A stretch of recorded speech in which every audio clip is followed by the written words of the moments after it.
How to withdraw PayPal balance to your bank. In order to withdraw your PayPal balance to your bank, you have to make sure that your PayPal account is active, that you have enough funds, and alongside make sure that the app is updated to the latest version. To begin with, open your PayPal app on your mobile device, or you could also use the web version. Either way, the procedure is gonna remain the same. Now that you're logged into your PayPal account, what here you need to do is simply go to the wallet section at the bottom right corner of the screen. Then you want to select transfer money, or you could just go to the home page and select transfer money.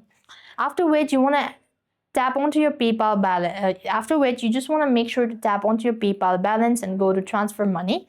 Select the destination and select withdraw cash or money. When you select the withdraw cash or money options, next you just want to make sure to go ahead and read the terms and conditions. When you've done that, you want to enter the exact amount that needs to be withdrawn. Select the bank account where you actually want to do it. Confirm all the terms and conditions, and that's when you'll be able to withdraw PayPal balance to your bank. And that's how you'll be able to withdraw. I hope the video was helpful. Make sure to like, share, and subscribe. Thank you for watching. See you in the next video.